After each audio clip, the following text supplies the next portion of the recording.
10th canto 23rd chapter 22nd verse. श्यामं हिरण्य परिधिं वनमाल्यभरः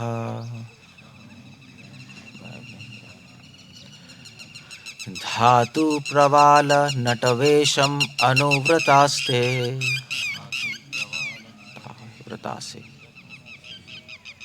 विनयस्तहस्त विनयस्तहस्तम इतरेण धुनानमब्जम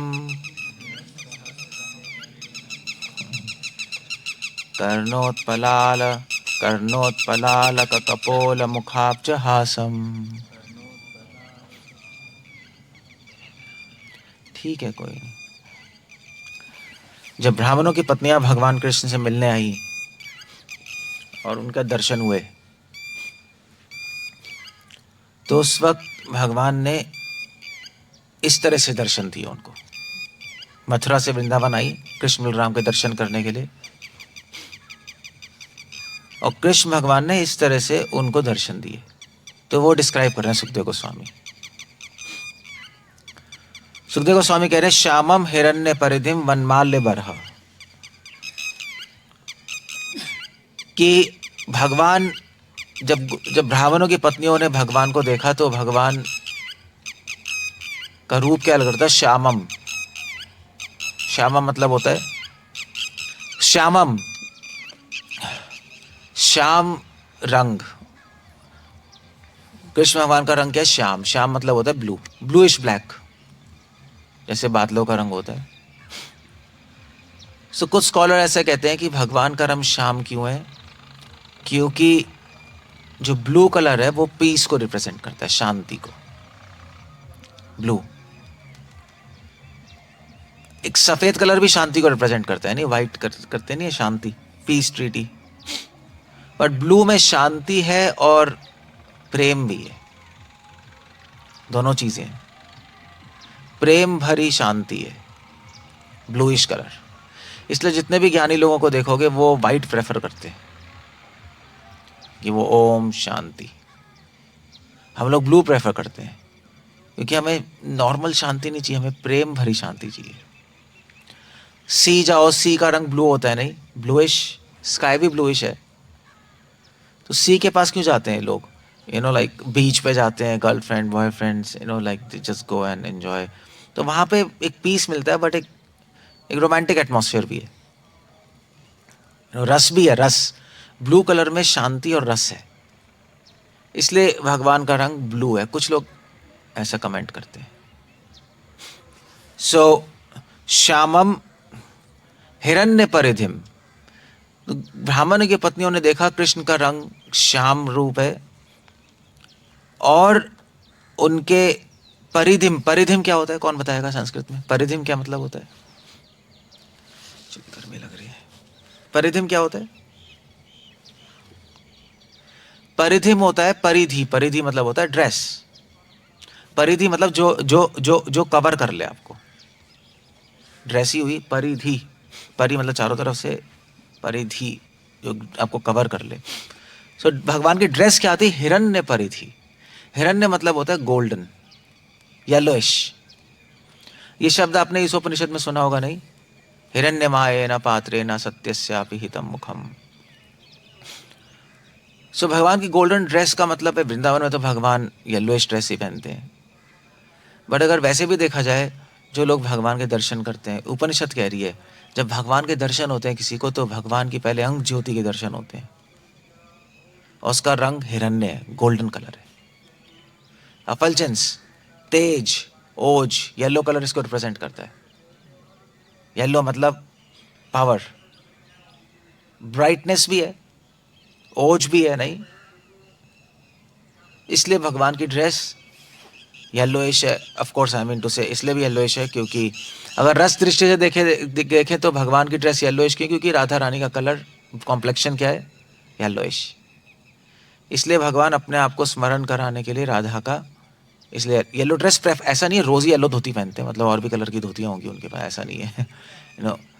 एक ही थोड़ी ना यशोदा माँ ने रखी होगी, रेड भी हो सकती है, ब्लू भी हो सकती है, बट प्रेफर ये करते हैं, दैट्स आइडिया। ये तो बहुत गर्मी है। प्रेफर ये करते हैं हिरण्य परिधिम। और वन माले बरहा, वन माली, उन्होंने माला पहनी हुई है। यू सी, ये एक्चुअली ये श्लोक क्या है, सुखदेव गोस्वामी हमें प्रेरित कर रहे हैं, आप भगवान के फॉर्म पे मेडिटेट करो। रूप की मेडिटेशन है ये पूरा। वो अपने मेडिटेशन में भगवान के रूप को देख रहे हैं और वो ही डिस्क्राइब कर रहे हैं। सो अगर आप इस श्लोक को याद करोगे और रिपीट करोगे तो भगवान के रूप ध्यान हो जाएगा, रूप कीर्तन होगा बेसिकली।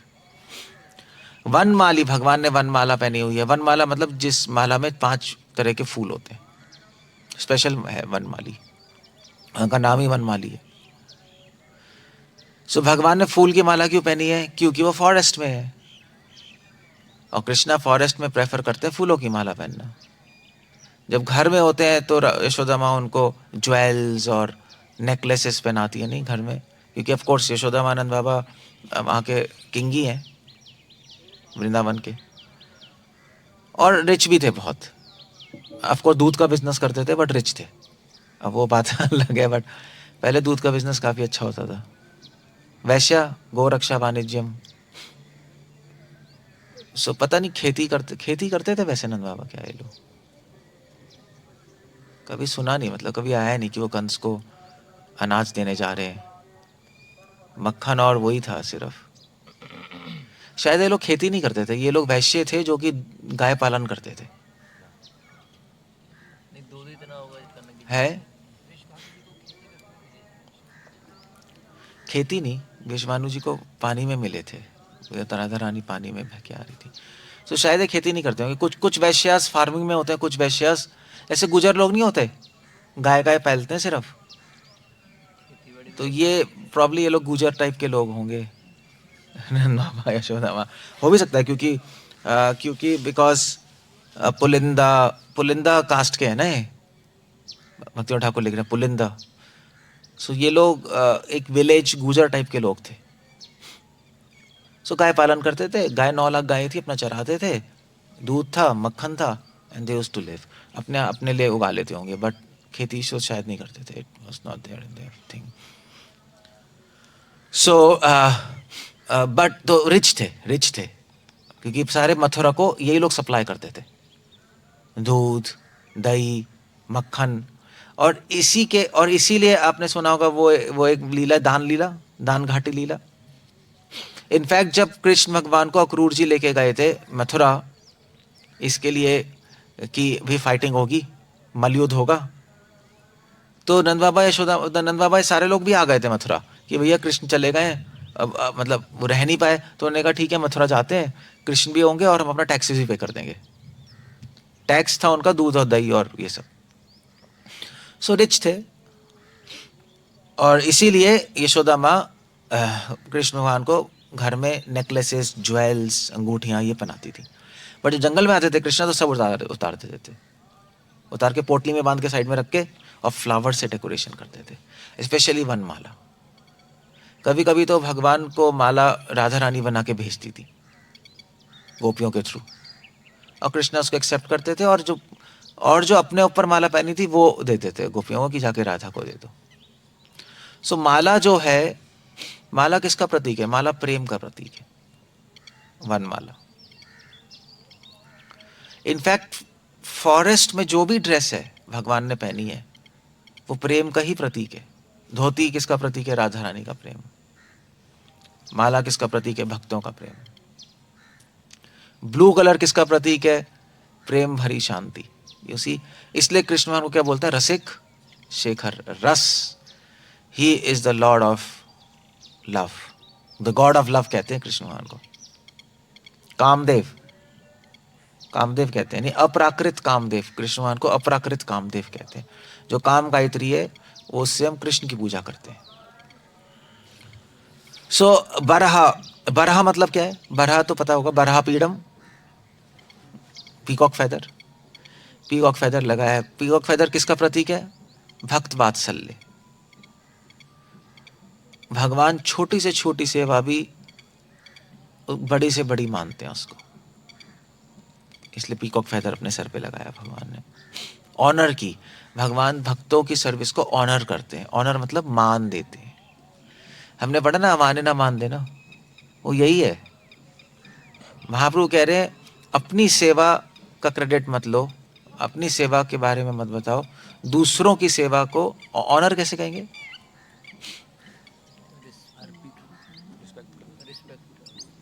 रिस्पेक्ट, हाँ, मतलब आदर, आदर, हाँ, दूसरों की सेवा को आदर करोगे तो वो मान देना है। दूसरों की सेवा को रिकॉग्नाइज करना, उनको अप्रिशिएट करना, उनको क्रेडिट देना कि इन्होंने सेवा की है, वो मान, असली मान देना है। शब्दों से थोड़े ना कुछ होता है। सो वनमाला, बरह, धातु प्रवाल। और भगवान की एक आदत है, फॉरेस्ट में जाते हैं तो फिर अपने अपने आप को ना अलग अलग कलर से डेकोरेट करते हैं। ऐसे वृंदावन नहीं देखा, यहाँ पे लगे रहते हैं डॉट्स, देखा डीटी डीटी जब करते हैं डॉट्स होते हैं, यहाँ पे रंग होता है, यहाँ पे कुछ चित्र बना लेते हैं। अब ये पहले ज़माने में स्टाइल होगा ये, आई डोंट नो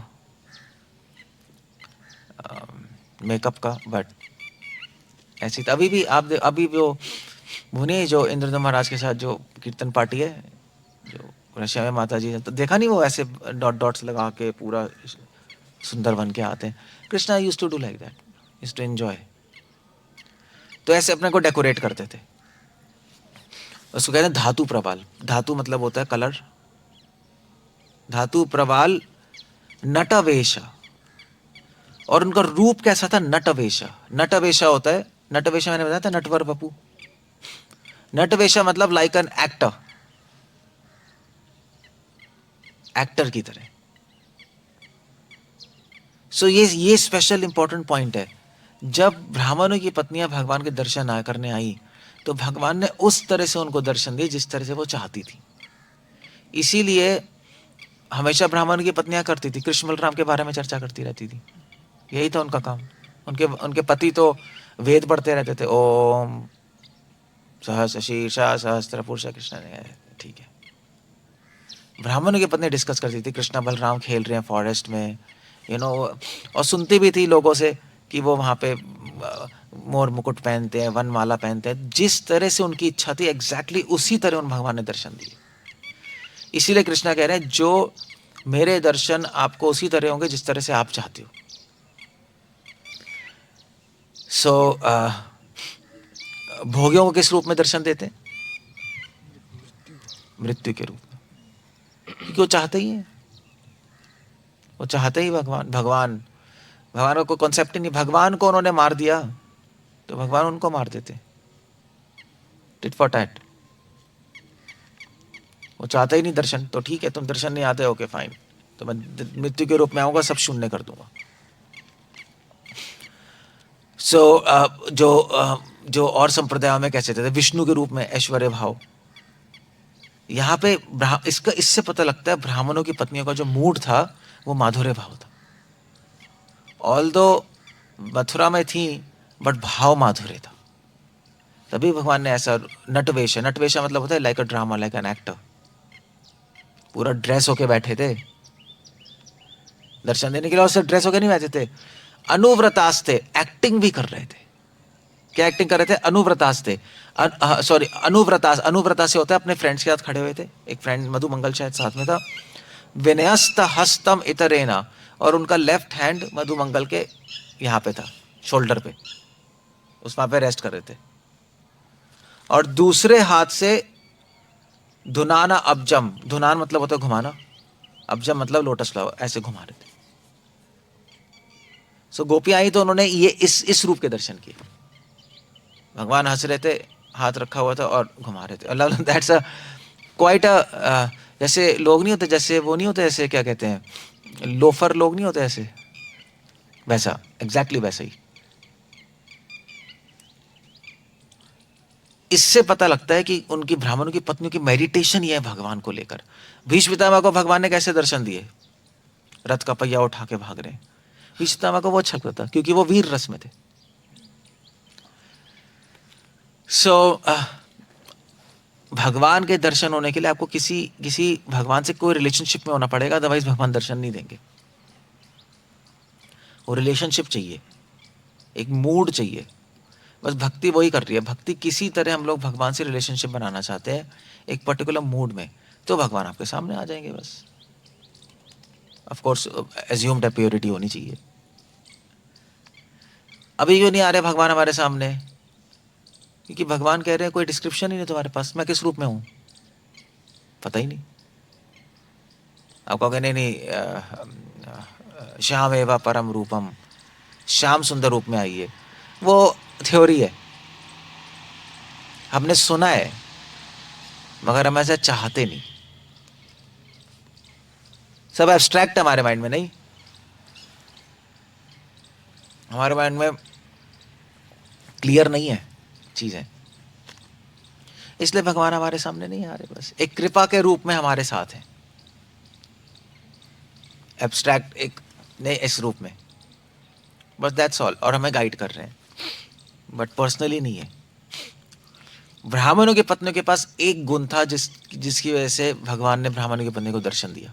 गोपियों को भी क्या क्या गुण था? वो तपस्या नहीं थी, अध्ययन नहीं था, शुद्धता भी नहीं थी, सरलता भी नहीं थी, लालसा, भगवान को देखने की लालसा थी, बस ये ही एक क्वालिटी है। तभी ब्राह्मणों की पत्नियों, भगवान ने ये पूरा लीला ही इसलिए की कि उनको दर्शन दे पाए और इस रूप में दे पाए। अक्रूर जी को इस रूप में दर्शन नहीं दिया था। अक्रूर जी आए वृंदावन में, लेके जाना है, वो अपने घर में थे, जब जा रहे थे तो भगवान ने अपने विष्णु रूप को दर्शन दिया था। नहीं, जब अक्रूर जी ने पौंड में जब स्नान करने गए, संध्या वंदन करने, जब नीचे पानी के नीचे घुसे तो कृष्णलाल के दर्शन हो रहे विराट रूप में, विष्णु के रूप में, क्योंकि वो उनकी मेडिटेशन ऐसी थी। That's all, finish. तो आपको किस रूप में दर्शन देंगे बताओ? किस रूप में देंगे? वेल, आपकी मेडिटेशन ही नहीं तो किस रूप में दे? जब कोई मेडिटेट नहीं कर रहे, ध्यान ही नहीं है भगवान का, तो किस रूप में देंगे फिर? इसलिए पर्दे के पीछे से हेल्प करते रहते।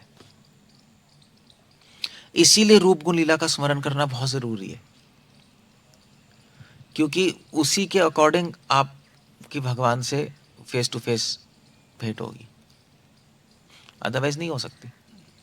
इसलिए यहाँ पे लिख रहे हैं नटवेश अनुव्रता से विनस्तस्तमितरेण धुना अब्जम। भगवान फूल अपने एक हाथ से घुमा रहे हैं। उसका एक और कारण है कि भगवान ब्राह्मणों की पत्नी को इनवाइट कर रहे हैं, वेलकम कर रहे हैं उससे।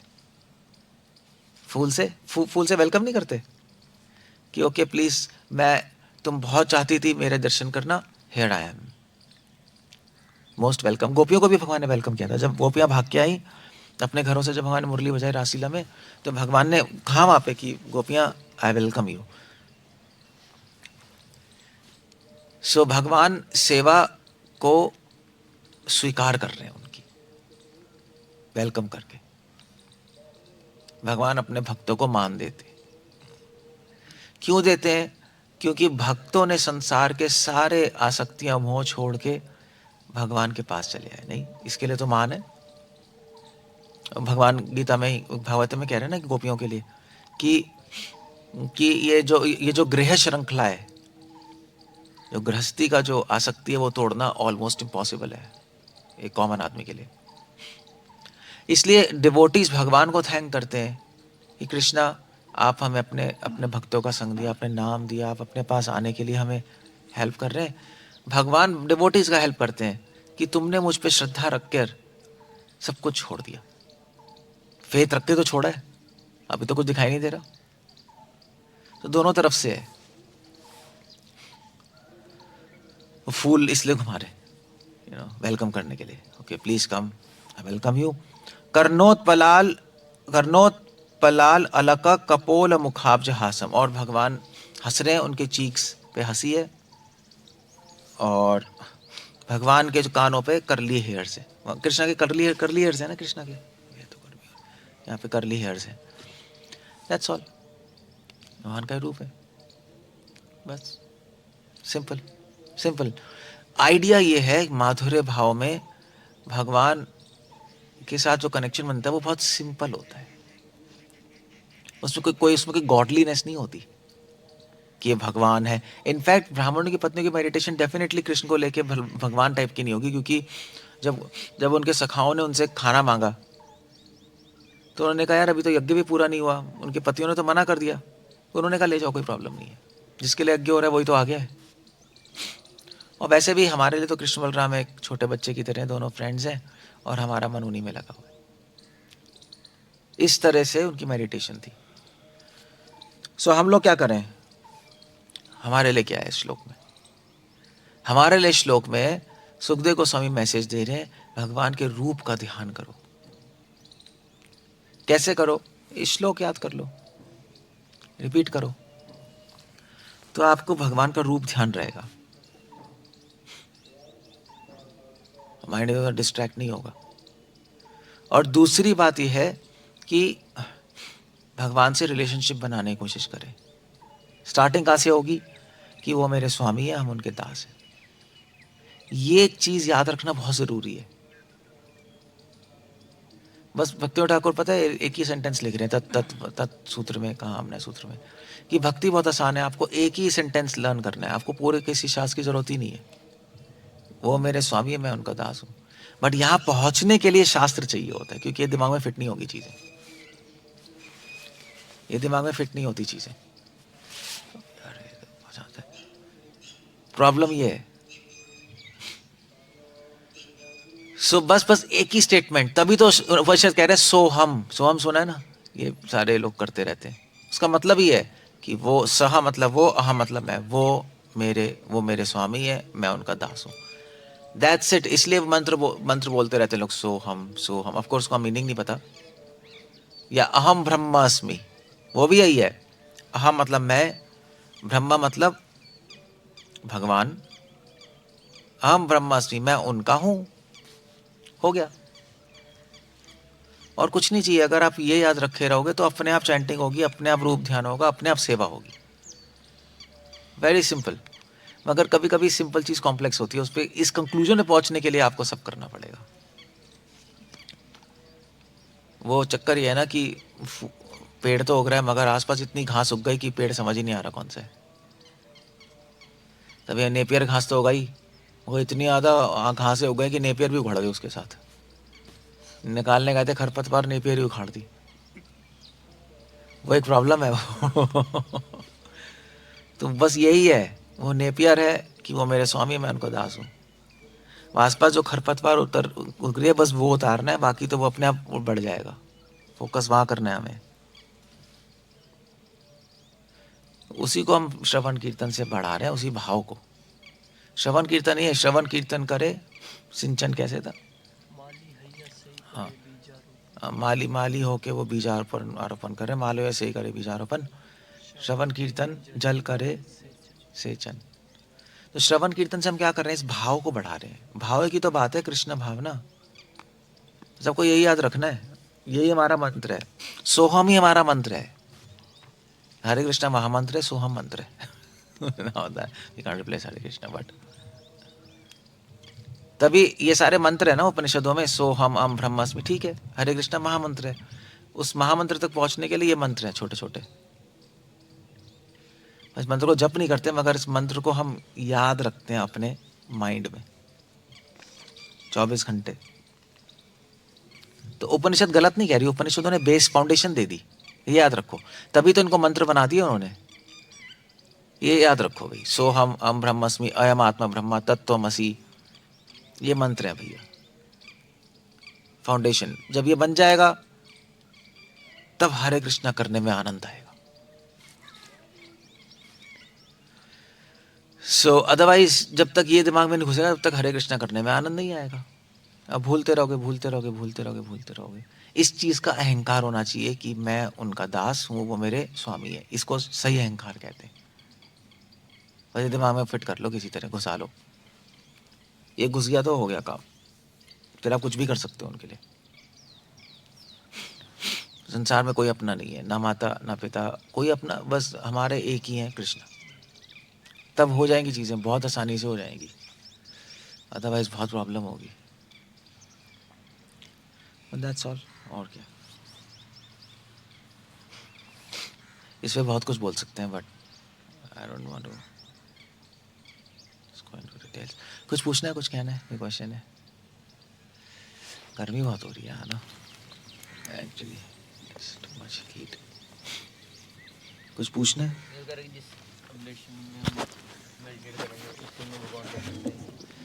जिस भाव में हमारी मेडिटेशन होगी उसी में कृष्णा दर्शन देंगे। यथा भाव, पता नहीं कैसे मैं भूल गया, वो बोलते हैं कुछ। तो अभी हमें कौन से भाव में करने की हम अभी तो बस ये भाव होना चाहिए वो मेरे स्वामी है, मैं उनका दास हूं पहले,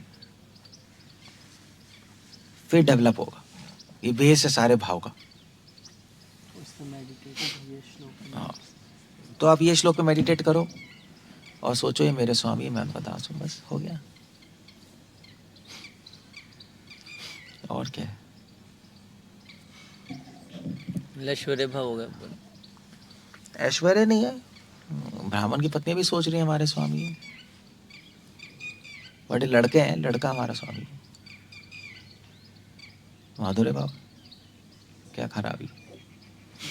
माधुर्य भाव थोड़े ना है कि मतलब वो भगवान कॉन्सेप्ट ही खत्म हो गया, ऐसा नहीं होता।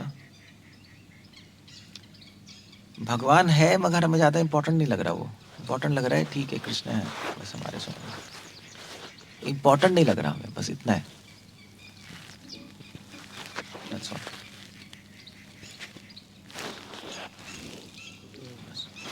आपने भी कहा कि संसार में कोई अपना नहीं है। हाँ। तो कृष्ण अपने हैं। लेकिन अभी तो कृष्ण दिखाई नहीं दे रहे ना। दिखाई तो नहीं दे रहे, तो फिर क्या होगा? फिर अभी क्या करना चाहिए? ऐसे डीटीज क्या है? डिटेल्स है लेकिन रेसिप्रोकेशन नहीं है ना। हम तो रेसिप्रोकेशन है, हम आदत हमारी ऐसी है कि वैसे तो दिखाई नहीं दे रहे। हाँ, तो रेसिप्रोकेशन नहीं है तो फिर अभी हमें इस संसार में किसी को अपना मानना है कि नहीं मानना, फिर हमें चलते रहेगा। संसार में कोई अपना नहीं है, ना आप अपने हो ना मैं आपको, ये तो सत्य है। बस हम साथ में एक दूसरे की मदद कर रहे हैं, अगले जन्म में सब अलग अलग हो जाएंगे। सिर्फ एक ही व्यक्ति अपने है, कृष्ण, जो परमात्मा के रूप में आपके साथ बैठे हुए हैं करोड़ों जन्मों से। वो ही सोच के चलना है बस, और कोई और विचार आपको फंसाएगा, फंस जाओगे, बंधन हो जाएगा बस। जब अटैचमेंट होगी तभी है, जब अटैचमेंट हो जाएगी तभी बंधन आएगा ना। जब अटैचमेंट हो जाएगी भगवान से, नॉर्मल व्यक्ति से, नॉर्मल से अटैचमेंट होगी, बंधन हो जाएगा आपका। तो फिर इनफैक्ट वैष्णव से भी हम अटैच्ड होते हैं, बट इसलिए नहीं कि वो व्यक्ति से होते हैं, मतलब एज अ ह्यूमन, क्योंकि वैष्णव है, भगवान के भक्त हैं, क्योंकि भगवान से अटैच्ड है इसलिए उनसे अटैच्ड है, अदरवाइज कोई मतलब ही नहीं है। ऐसा कोई पॉइंट क्या है उसका? वो एक बहुत इंपॉर्टेंट पॉइंट है, वरना क्या है, बट तभी तो अफेयर्स होते हैं डिवोटीज के बीच में, तभी होते हैं भाई, वो माता जी प्रभु जी हाँ अभी ठीक है, वैष्णव से अटैचमेंट होनी चाहिए, तो ठीक है, हो गई, ज़्यादा अटैचमेंट हो गई वो खत्म है। That's not the point. हम अटैच्ड हैं, हम एक दूसरे से अटैच्ड हैं, वो तो है ही, बट क्योंकि भगवान पिक्चर में, क्योंकि भगवान के भक्त तो इसलिए। और क्यों अटैच्ड है? कृष्ण कथा करने के लिए।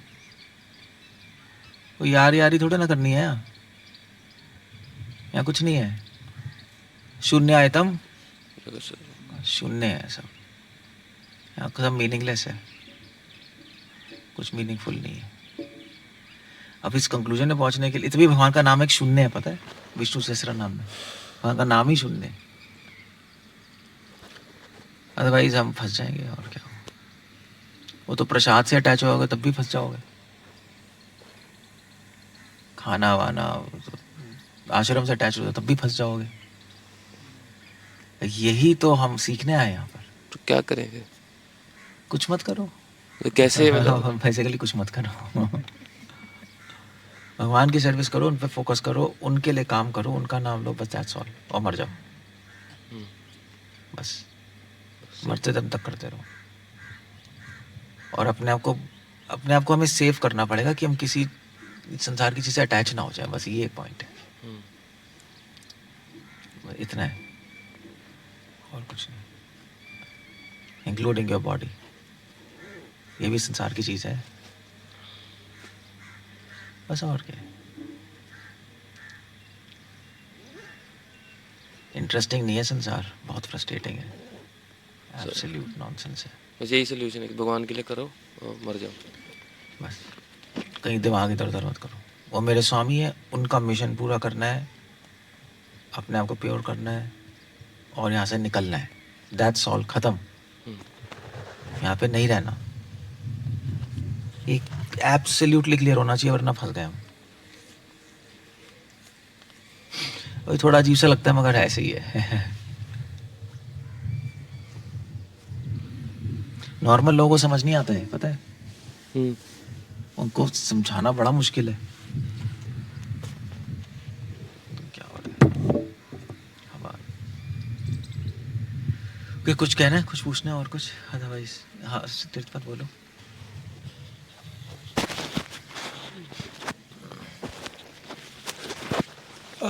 प्रभु जी, प्रभुपाद भी कहते थे कि ये जो कृष्णा कॉन्शियस है बहुत ही सिंपल है, बहुत सबलाइम है।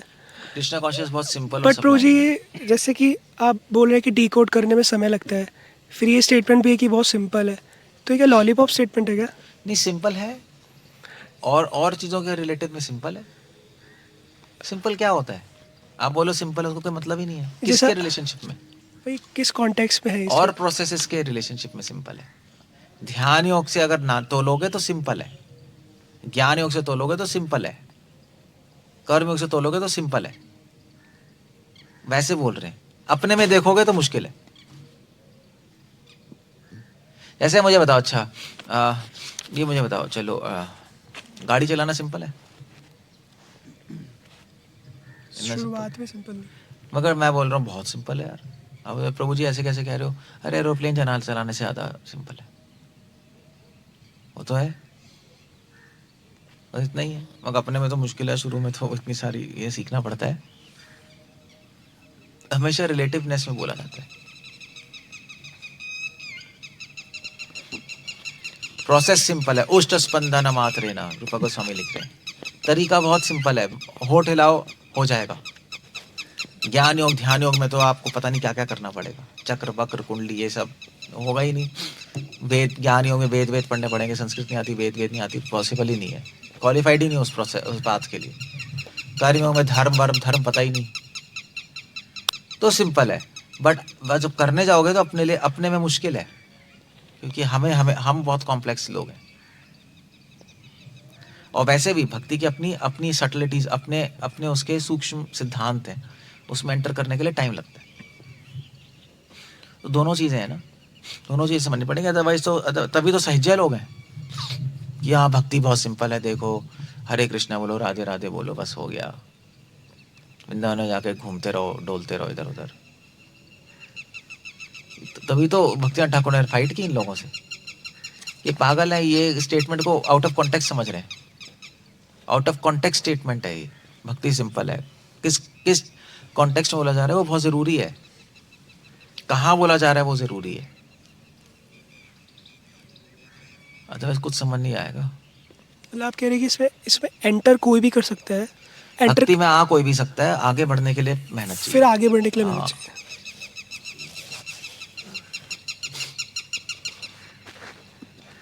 दिखाई भी देता है, लगता हो तो सिंपल कैसे हुआ फिर? है स्टेटमेंट फिर ये कंप्लीट नहीं हुआ ना, मतलब दिमाग चाहिए प्रभु इसके लिए, बस खत्म। ना तो लड़ते रहो, जैसे कल से मेरी बात हो रही थी, वो तो ऋत्विक वाले नहीं कहते प्रभुपाद का फाइनल ऑर्डर नहीं है कि गुरु बनना, इसलिए हम गुरु नहीं बनेंगे, इसलिए ऋत्विक सिस्टम होगा। नहीं, अब ये थोड़ा भेजा होना चाहिए। प्रभुपाद ने ऑर्डर नहीं दिया, कहीं बताया नहीं कौन गुरु बनेगा, इसलिए हम ऋत्विक सिस्टम कर रहे हैं। तो प्रभुपाद ने बोला भी जब मैं ऑर्डर करूंगा तब गुरु बन जाओ, ठीक है। प्रभुपाद ने ऑर्डर नहीं दिया, कोई डॉक्यूमेंट नहीं है, ऋत्विक आचार्य बनाए थे, तब ऋत्विक करेंगे, ओके कर लो। फिर थोड़ा भेजा चाहिए ना, क्योंकि चक्कर ये है कि उसको क्या मतलब है। प्रभुपाद क्या कह रहे हैं, मैंने ऑर्डर नहीं, मैं जब ऑर्डर करूंगा तब गुरु बनना। तो क्या प्रभुपाद लिख के देंगे क्या कि 6 जने गुरु हैं मेरे बाद? ऐसा कोई करता ही नहीं। आज तक किसी हिस्ट्री में किसी गुरु ने, ना रामानुचार्य ना मध्वाचार्य, किसी ने नहीं किया। ये शास्त्रों की प्रथा ही नहीं है ये। कि गुरु लिख के जाएगा। इससे पता लगता है कि प्रभुपाद कह रहे हैं जब मैं ऑर्डर करूंगा, कहने का मतलब है कि जब प्रभुपाद चले जाएंगे तो अपने आप बाय डिफॉल्ट गुरु बन जाएंगे। अंडरस्टूड है, दैट्स ऑल। अब वो थोड़ा भेजा चाहिए, अब भेजा नहीं है तो भैया फिर लड़ते रहो, फिर हाँ ठीक है लड़ाई तो हो सकती है इस पे, इसका कोई हल तो है नहीं। अंडरस्टूड है, बस ऐसे ही होता है सब जगह, समझ गए ना। तो ये बस चीज़ है, थोड़ा कॉमन सेंस चाहिए होती है। सभी प्रभुपाद का डिसाइपल हो गए, लो भैया। तो कौन किसकी बात मानेगा? किसी की बात नहीं मानेंगे। नहीं, ये तो बड़ी प्रॉब्लम है, ये तो सिस्टम ही कोलैप्स होने वाला है। नहीं, हाँ, अब आप किसके डिसाइपल हो? प्रभुपाद के। आप किसके? प्रभुपाद के। छोटा बच्चा 2 साल का किसका है? प्रभुपाद के मेरे गुरु हैं। ले भैया ले, तू तो अभी पैदा हुआ है। तो फिर अब किसकी बात मानेंगे? किसी की बात नहीं मानेंगे, ठीक है। कोई अकाउंटेबिलिटी नहीं है, कोई वो नहीं है, तो ठीक है बस चलते रहो। तो पागलपंती है ना, सिस्टम खराब है ना, ऐसे ही है बस, थोड़ा सा दिमाग होना चाहिए। और क्या पूछना है, कुछ कहना है? अदरवाइज हाँ देवेन बोलो। देवेन अटैच हो जाते हैं। डिवोटी से अटैच हो जाते हैं। हाँ, तो वो एक लिमिट क्रॉस हो जाती है कभी कभी। तो वही तो कह रहा हूँ, फिर हो जाते हैं। जैसे कि हस्बैंड वाइफ है, अब वो वाइफ को डिवोटी समझेगा तो गया फिर तो पूरी ज़िंदगी के लिए। वाइफ को तो डिवोटी समझना ही है। नहीं मतलब समझ के उससे अटैच ही हो गया पूरा, इन द सेंस कि हाँ वो है, मैं- अगर वाइफ हस्बैंड ये भी हाँ। डिवोटी और हाँ अटैच हो जाते हैं वाइफ हस्बैंड। तो मतलब डिवोटीज के लिए अटैचमेंट जो है, क्योंकि वो भगवान से रिलेटेड है, इसीलिए वो किस एक्सटेंट तक जाता है फिर वो। देखो एक्सटेंट कुछ नहीं है, अगर आप चैंटिंग कर रहे हो, अगर आप भक्ति कर रहे हो और आपको उस व्यक्ति का ध्यान आता जा रहा है, प्रॉब्लम है बहुत बड़ी, आपको निकलना पड़ेगा। इस आ सकता है, जैसे गुरु हैं, हम गुरु का ध्यान तो आता ही है, दैट्स ओके। रूपा गोस्वामी ये वो सब डिवोटीज हैं ही, बट उनका ध्यान करने का मतलब क्या है? भगवान का ध्यान आना चाहिए ना। अब वो इंटरफेयर कर रहा है भगवान के ध्यान में, वो प्रॉब्लम है। वो सपोर्ट करना चाहिए भगवान के ध्यान में, है ना। ये श्री रूपा, मुझसे कोई डिवोटी कहता कि प्रभु जी हम तो चलो हम डिवोटी का स्मरण कर लें, भगवान का स्मरण करने की क्या जरूरत है? ये महाप्रभु कह रहे हैं, क्या है वो वैष्णव, क्या है वो, कि वैष्णव ऊपर है भगवान से। भगवान खुद ही कह रहे हैं मेरे भक्त ऊपर हैं, तो भक्तों का स्मरण करते रहो, भगवान की जरूरत क्या है स्मरण करने की? अभी कोई लॉजिक है बताना। अब वो जिसका स्मरण कर रहे हो डिवोटी का, वो किसका स्मरण कर रहा है? वो कृष्ण का। तो आप उस डिवोटी का स्मरण कर रहे हो और कृष्ण का, तो कोई मतलब ही नहीं है। इसलिए कॉमन सेंस की जरूरत है इसमें। अब वो मान लीजिए अटैच, हस्बैंड वाइफ अटैच हो गए और पूरे टाइम वाइफ का स्मरण चलता जा रहा है, वाइफ को हस्बैंड का चैंटिंग कर रहे हैं, तब भी दिमाग में वही, भगवान का ध्यान कर नहीं पा रहे, फिर प्रॉब्लम है। फिर तो आप अटैच हो रहे हो उस पर्सन से, ठीक नहीं है वो। ये ना ऐसे समझ नहीं आता है, इंटेलिजेंस का काम नहीं है, ये विजडम से आता है। इंटेलिजेंस का काम ही नहीं है, विजडम से आता है, तरीका नहीं है, टाइम के साथ ही होगा, अगर हम अपने सेफ गार्ड कर सकते हैं अपने आप को। प्रॉब्लम तो है, आप सही कह रहे हो, बहुत तगड़ी प्रॉब्लम है। कुछ चीज़ इजी नहीं है, सब डिफिकल्ट है। पहली बात ये मॉडर्न वर्ड ने हमें गंदा कॉन्सेप्ट दिया, इजी। इजी बनाने के चक्कर में जो पहले इजी है वो विष है। ये मॉडर्न कॉन्सेप्ट है, कंफर्टेबल है, कंफर्टेबल लाइफ, यही से तो आ रहा है इजी। अपनी लाइफ को कंफर्टेबल बनाओ, इजी बना लो, एक बटन के क्लिक पे हो जाए सारी चीजें। वो भक्ति में आके भी हमें बीमारी लेके आते हैं। तभी तो जब हम पूछते हैं भक्ति सिंपल है, इमीडिएटली आता है इजी होनी चाहिए, इमीडिएटली हमारे माइंड में आता है भक्ति इजी। हाँ इजी मतलब कंफर्टेबल, अपना आराम से बैठ के हम जब, हमारे माइंड में है कंफर्टेबल, ये लगा आराम से बैठ के जब करेंगे सब आराम से हो जाएगा। फिर फुल टाइम बनते हैं तो कहते हैं भैया तो कुछ और निकला, पागल हो गए हम, भागो घर। फिर घर भाग के शादी करेंगे, फिर कहेंगे अभी तो कुछ और निकला। फिर आके रोते हैं प्रभु जी आपने बोला था शादी मत करो, हमने कर ली, क्या करें अब। मैं क्या करूं उसमें, मैं क्या कर सकता हूँ? कुछ नहीं कर सकते। सब ऐसे ही है सब। कुछ डिफिकल्ट थोड़े ना है। दुखालयम, दुखालयम मतलब डिफिकल्ट है चीज़ें, अगर उस सेंस में देखो तो सब चीज़ें प्रॉब्लम है यहाँ। तो बस दैट्स ऑल, खत्म हो गया। इजी इजी कुछ नहीं है। इनफैक्ट मुश्किल है, उसे डरना नहीं चाहिए। मुश्किल है तो क्या हो गया, करेंगे और क्या करेंगे बताओ। शुरू में मुश्किल लगेगा, बाद में इजी हो जाएगा, बस। सब चीज़ ऐसे ही है यहाँ पे। बस और तो कुछ नहीं है, मुश्किल तो है चीज़ें।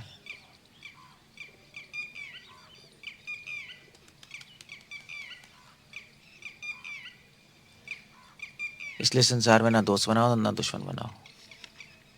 धीरा धीर जना प्रिया प्रिया करो भैया, दोनों में प्रॉब्लम है। दुश्मन भी यहाँ घुस जाएगा, दोस्त भी घुस जाएगा।